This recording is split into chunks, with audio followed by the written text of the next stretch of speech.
Hi everyone, my name is Steph, this is the Novelty Corner and welcome back to my channel. Today I have a books beside my bed video for you where I wrap up the last 7 days worth of reading. This is my wrap up for the second week in January. Again, I'm still on holidays, so I've read a lot. Please grab yourself something to drink, get comfy because I don't know how long this video is going to be. Now I'm going to start off with 3 DNFs that I had this week, and I'm just going to mention them because I will do either a quarterly or a mid-year DNF wrap up where I will go into these books in more detail about why I DNF them. But just so you know, because this is going to count for a challenge that I've set myself for this year, I just want to include them in here so that you know that I at least attempted these books off my TBR. Attempted being the absolute key word. So the first book I DNF'd was Duo Act by Lainey Ash. This one, I just started to feel very uncomfortable while I was reading it and I just had to put it down. I also DNF'd Red Card by Liz Crow. This was the soccer romance. Like, the premise sounded okay, but I got like 25% in and I'm just like, I don't know what this author is trying to set up here. And also Scorching to the Touch by Philia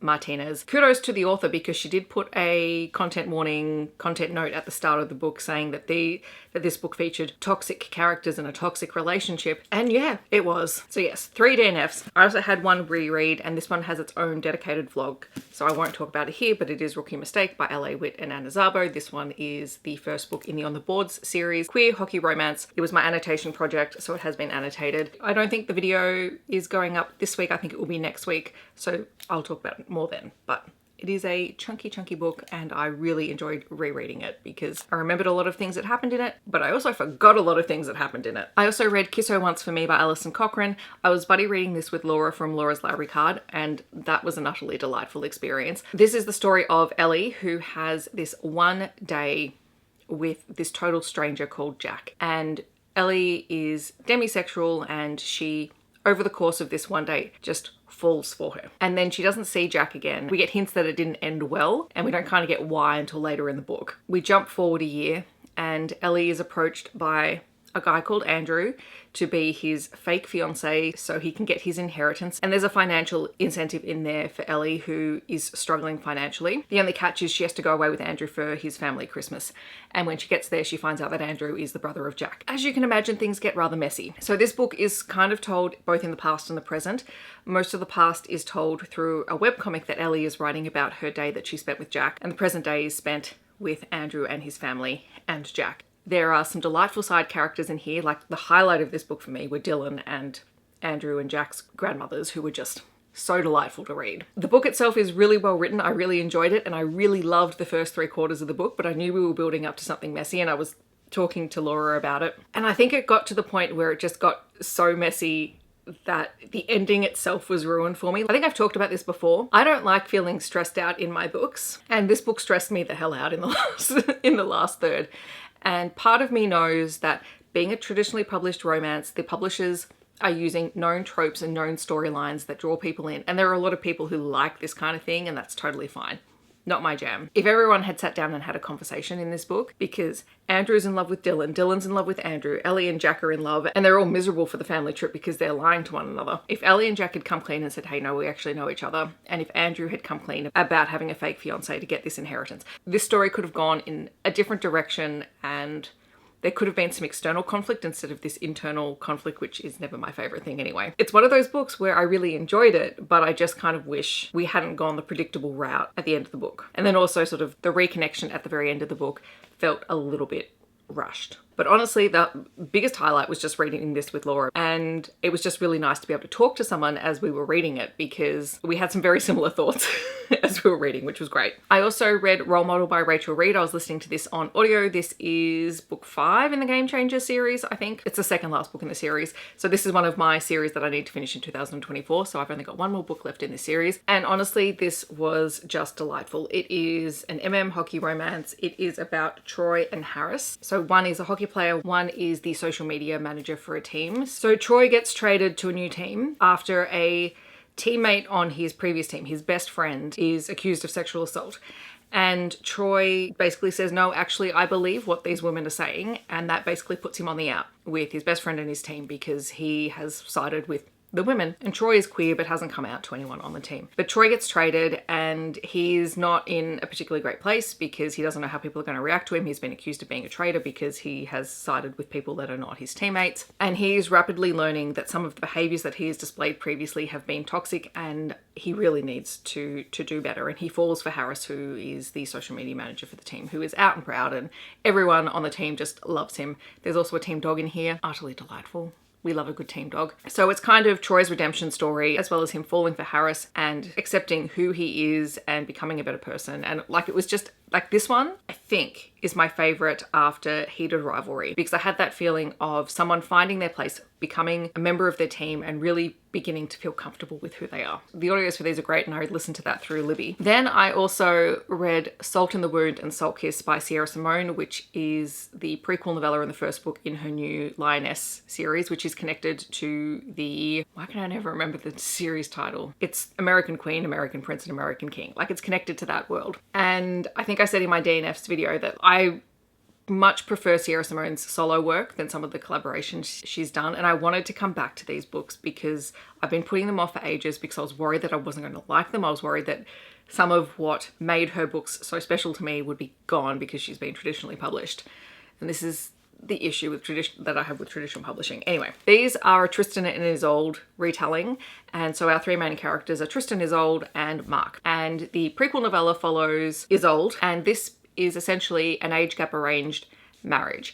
So Isolde is fairly young in this first book. The age gap between her and Mark is, God, what's the age gap? The age gap is 14 years and it is arranged by her father. So Tristan runs a very exclusive sex club in New York and the currency there is information. And so Isolde's father wants access to that information and Tristan wants access to Isolde's father's information. He owns one of the largest banking firms or something like that. And so she's basically collateral in this. But she is also being trained by the church to, I don't know, well, I'm not quite sure it's to be an assassin, but she's been trained to be a spy. And so it's very twisted and very interwoven together. And this novella is really setting up, one, the relationship between Mark and Isolde, which is not really a relationship because they don't spend all that much time together between the time that the arranged marriage is organized and the time that she's supposed to marry Mark. And she's marrying Mark, I think, when she's in her early 20s. And then Salt Kiss is the relationship between Mark and Tristan. Mark specifically hires Tristan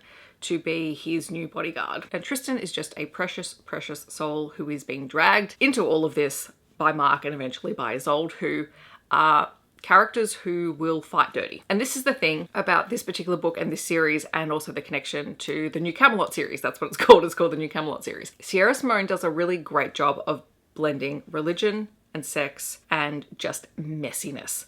And I think I sent a message to one of my group chats that I'm not a dark romance person. And these do border on that dark romance line. Like they're not a full-on dark romance, but they're pretty close to it. And there is an absolute utter messiness to this entire thing. It's going to be a polyamorous relationship, I believe, and it is going to be so messy. It's the only word I can use to describe it. I'm so here for it because this is the Sierra Simone that I like to read, is just this utter chaos of these three characters, two of whom are playing a game that the other one is entirely outclassed for. And essentially the majority of this book is Tristan and Mark having this relationship, and then Tristan finding out that Mark is engaged to Isolde, and then Mark sending Tristan to collect Isolde and bring her back to get married.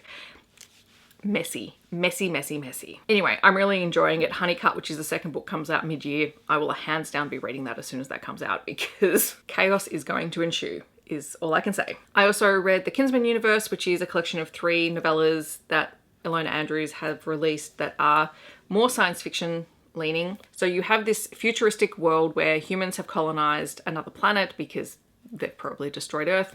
What else is new? You have Silent Blade, which is about a relationship between two people who had an arranged marriage, and then the male main character snubbed the female protagonist, and she went on to become her family's assassin, and she's tasked with taking him out.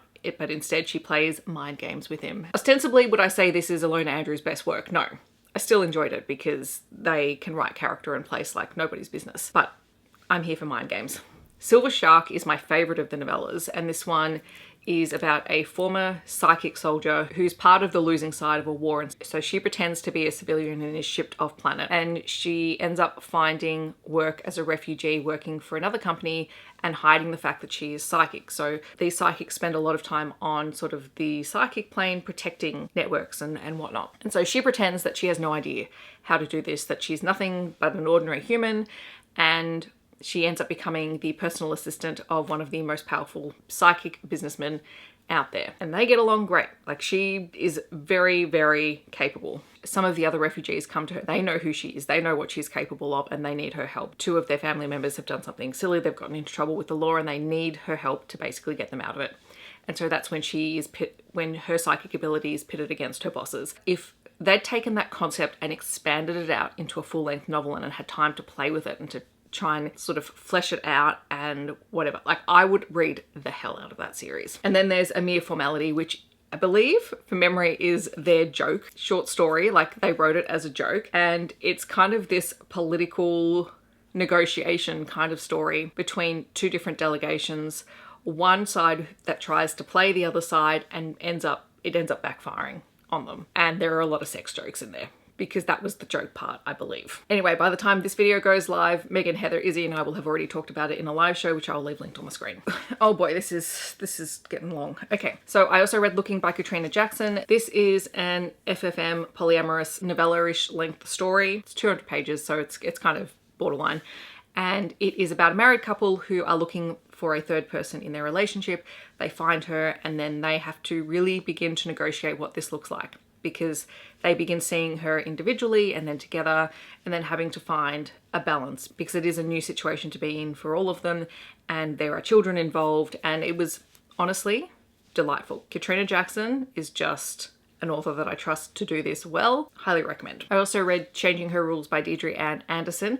This was an ebook that I was pleasantly surprised by. I think I picked it up on a Stuff Your Kindle Day thing. I can't remember which one. And this one is the relationship between a male model / actor and the woman who is hired to be his personal assistant. They're actually kind of known to one another beforehand, but they have a one-night stand, and then she leaves in the morning, and he's annoyed by this because he thought there was, there could be something there to pursue, but she just got the hell out of there. And then she turns up the next day as his new live-in personal assistant, so you get that forced proximity situation. This one does have a lot of sort of content warnings in here. There's fat shaming, there is SA, there is gaslighting. Not all of it is between the hero and the heroine, so that was fine. And this was a book that I think I was really loving it up until the 50% mark, and then the second half was not as good as the first half for me. Like, the setup, I think, was really, really well done. But overall, I did enjoy the story.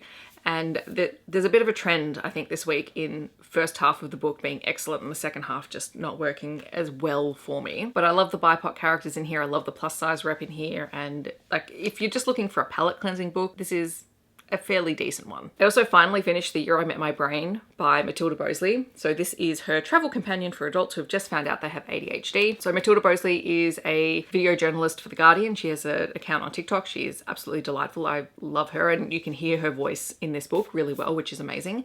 So she was diagnosed with ADHD during the lockdowns over here.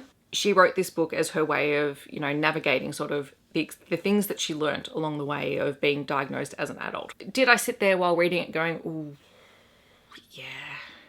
yeah. There are definitely things in here that I'm like, I highly relate to that. And there is a lot of, the first part I found a lot more difficult to get through because it tends to be a lot more of the sort of scientific statistics sort of stuff. And then the second half of the book, she moves into sort of strategies for how she's managed certain things that she struggles with ADHD. She talks a little bit about medication and sort of the pros and cons of it, but also the perception that people have of ADHD medication. There's also a bit of the scientific stuff in there as well.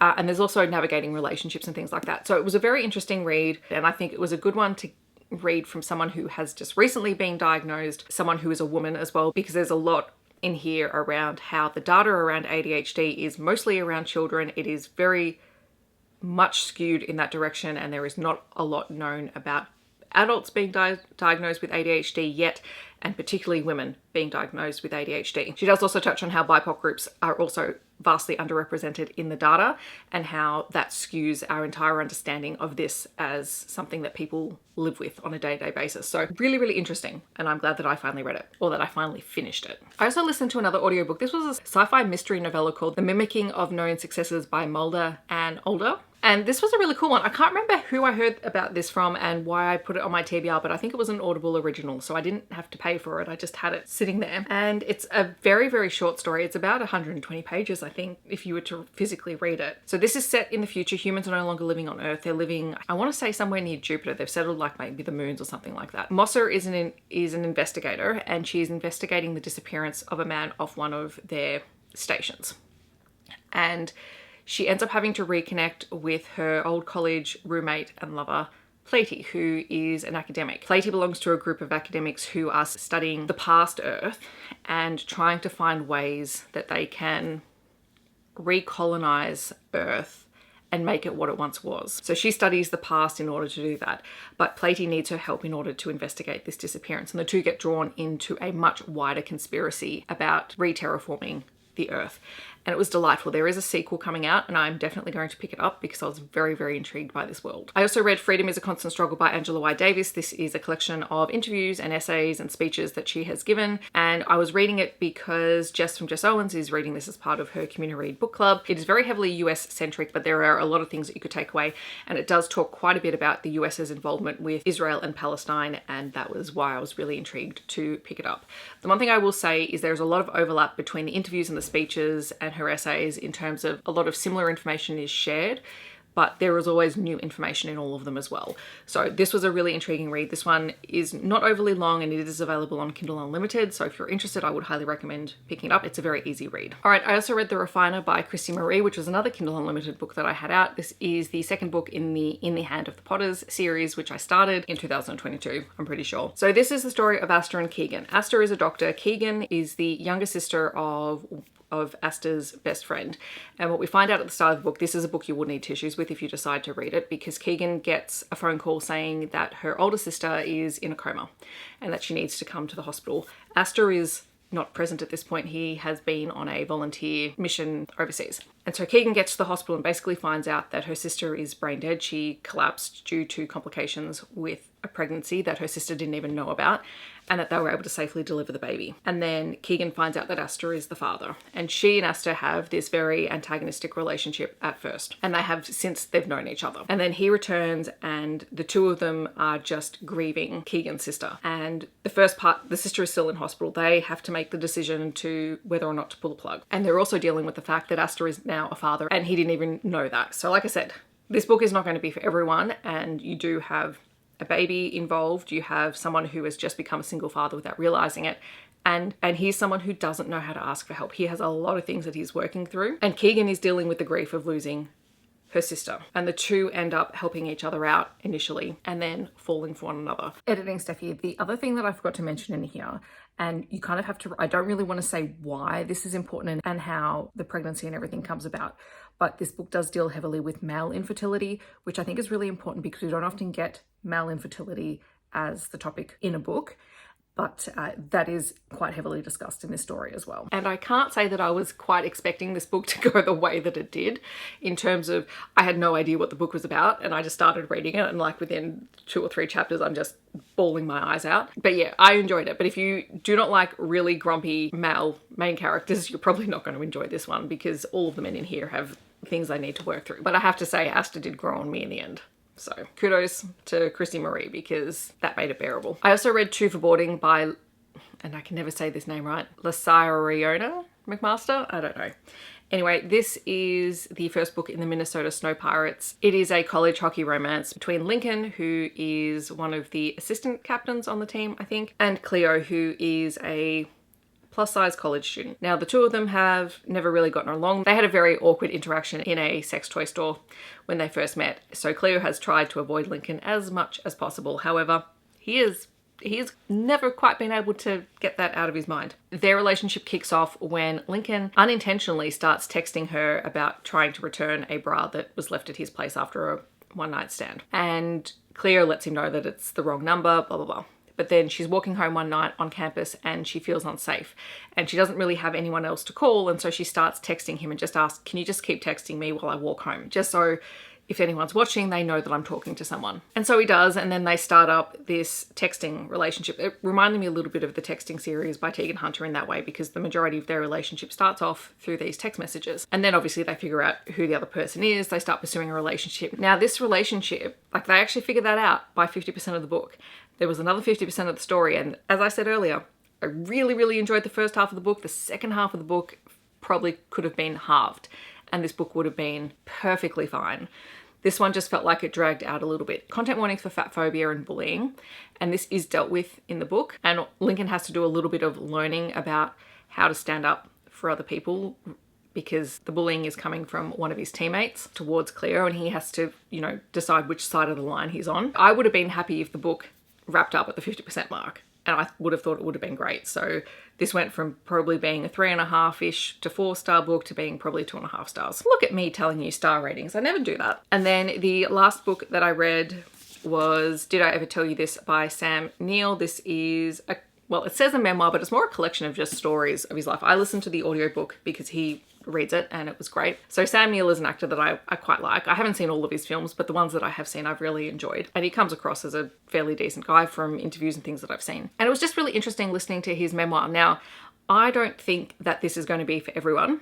And in particular, I think unless you're New Zealand or Australian, I don't think you're going to kind of get what he's done here. So Samuel has gone through cancer treatment and he wrote this book. I remember reading about it. He wrote this book while he was going through treatment. It was just sort of a way to sort of document things. So in a lot of ways, he wasn't sure whether he was going to survive. And so he just started documenting stories from his life, little anecdotes and things like that. And that's all this book is. It's anecdotes from his life. It's the people that he's met, the film projects he's been involved in, but also the things that he's done with his life. He owns a couple of vineyards in New Zealand and things like that. So it's not a linear story. He's really not trying to make a big thing about his life, but he's just telling stories from it. And honestly, it felt like he was just documenting his life in case anything happened. The reason that I think I enjoyed the audiobook, one, he just has a really lovely voice to listen to. I've always enjoyed listening to him speak. He's just got that kind of voice. But it also just feels like he's sitting down to talk to you. Like it's just a series of like little snippets. And knowing a lot of Australians of that generation who just sit there and talk to you about, you know, random stories that connect to other stories, it just reminded me of those kinds of conversations. And yes, he is New Zealander, but he's spent a lot of time in Australia. So there's a lot of crossover there. And so I think that's where the appeal for me was. So the memoirs, I've decided I'm not going to rate, because how do you rate someone's life and experiences? I did see some criticisms about the fact that this was not a linear story. There was like, he's not trying to convey anything massive about his life. But if you're interested in just sort of little anecdotes and stories and whatever, I found it interesting and it was just good as background noise while I was doing other things. So take that as you will. And that is the end of this wrap up. I'm sorry that it was so long. This is what the holidays do to me. If you have read any of these books, feel free to chat to me about them down below, or feel free to share things that you have been reading this week. If you want to let me know that you're here but you don't want to leave a comment, feel free to leave a wine emoji down below. Otherwise, I hope that wherever you're on the world, you're staying safe and healthy, and I will see you in my next video. Thanks so much for watching. Bye everyone.